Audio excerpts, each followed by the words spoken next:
तुम आईपीएस से मिलने गए, आधे घंटे बाहर बैठे हो, अब तुम कुछ कर नहीं सकते, बाहर 10-12 दरोगा बैठे हुए हैं। फिर तुम अंदर गए, फिर वो तुम्हारी तरफ देख नहीं रहा है, नीचे कुछ लिख रहा है ऐसे ही, और फिर वो लिखते लिखते ही पूछ रहा है मिस्टर पाटिल अब बोलो। ये सब वो जानबूझ के करते हैं।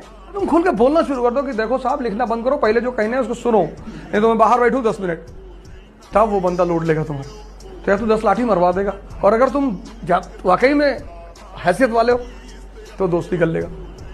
तुम सन्यासी हो जाओ, पूरी दुनिया तुमको प्यार करने लगी, और ना हो पाए तो एक बार ट्राई करके देख। नफरत हमेशा तुम्हारी योग्यता से होती, नफरत व्यक्ति से कभी नहीं होती, ये नफरत का सिद्धांत है। इसलिए जब भी तुम नफरत किए जाते हो तो इसका मतलब तुम बहुत योग्य आदमी हो, कि तुम थोड़ी सी योग्यता दिखाते हो, समाज तुम पे अटैक करना शुरू कर देता। अच्छा मुझे देखो, मैंने लिटरली किसी का क्या बिगाड़ा है? कुछ बिगाड़ा है? जब बिगाड़ रहे थे तब कोई कुछ कह नहीं रहा था। मजेदार बात यह है कि जब बिगाड़ रहे थे तब कोई कुछ नहीं कह रहा था, अब नहीं बिगाड़ रहे हैं तो लोग पीछे पड़े, जब फिर बिगाड़ेंगे। इसीलिए सोसाइटी में कोई क्रिमिनल जानबूझ के नहीं बनता, इंडियन सोसाइटी में परेशान हो जाता ना इनोसेंट आदमी।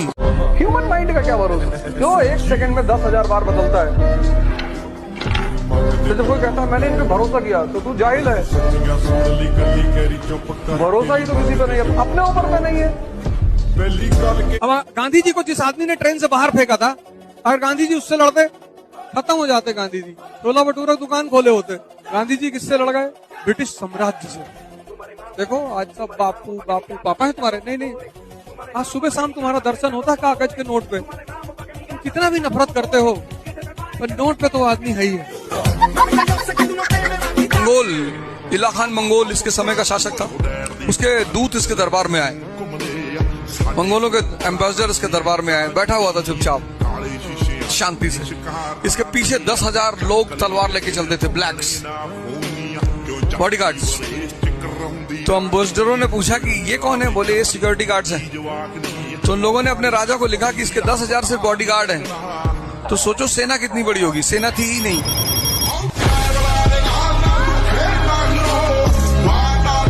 अमेरिका की जीडीपी चेक करो और भारत की जीडीपी चेक करो, और देखो अमेरिका की जीडीपी में सबसे ज्यादा पैसा कहां से आ रहा है और भारत की जीडीपी में सबसे ज्यादा पैसा कहां आ रहा है। तुम्हें पता चल जाएगा भारत अर्थव्यवस्था कमजोर क्यों है। भाई किसान जो है वो मक्का बेच रहा है, और शहर के व्यापारी उस मक्के को खरीद लेते हैं 5 रुपए किलो, उससे वो पॉपकॉर्न बना के पीवीआर में बेचते हैं 800 रुपए का 100 ग्राम। तो वो जो व्यापारी है जो 5 रुपए किलो के मक्के से 800 रुपए का 100 ग्राम पॉपकॉर्न बेच रहा है, वो मर्सिडीज पे चलेगा कि किसान चलेगा, व्यापारी चलेगा। भाई मैंने सुना एक साहब के ऑफिस में आग लग गई बिल्डिंग में, तो जल्दी घर आ गए वो। तो घर आए तो उन्होंने अपनी वाइफ से कहा कि उस वाइफ ने पूछा जल्दी आ गए, क्या हो गया?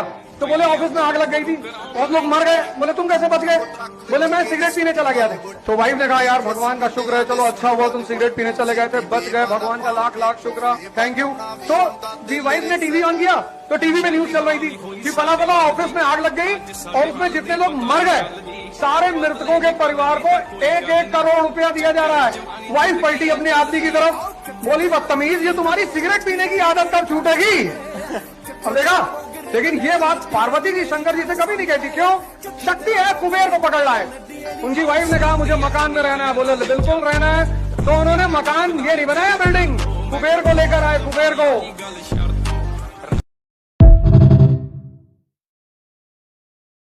मुसलमानों को खुश रहना चाहिए। मैं सोचता हूँ मुसलमान एक ऐसी कौम है धरती पर जिसको 24 घंटा खुश रहते हुए कन्फर्म है जन्नत जा रहे हैं। ये अवध ओझा बाहर कड़ाहे में जलाए जाएंगे, मैं देखूंगा। कि दुनिया में सिर्फ एक चीज का प्रयास करो बस, बाकी सब माया है। बस पहला चीज, एक चीज का प्रयास करो, शक्ति किसी भी कीमत पर।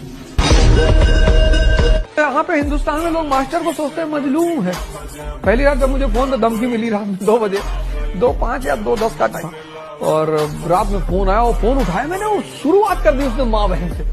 मैं तो बैग समझ ही नहीं क्या हो रहा है, मैं फोन देख रखा, मैं गया मुंह पे चीटा उठा मारा, मैं लौट के आया और फिर उसने फोन बजाओ। जब दोबारा उसने गाली दिया तो मैंने 1 मिनट में 3-4 हजार गालियां तो दी होंगी, और एक से एक पूर्वांचल की गालियां।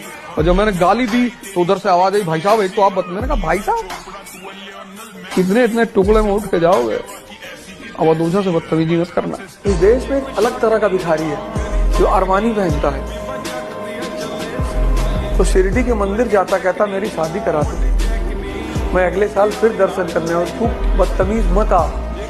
तो मैं तेरा ठेका लिया हूं शादी कराने के लिए, बच्चा पैदा कराना वो भी लड़का,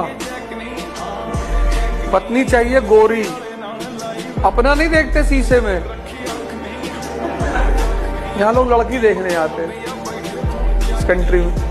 स्त्री की सबसे बड़ी भूख, सबसे बड़ी, ये मेरे व्यक्तिगत विचार हैं जो मैंने अपने अनुभव के बल पे सीखे हैं। स्त्री की सबसे बड़ी भूख सम्मान।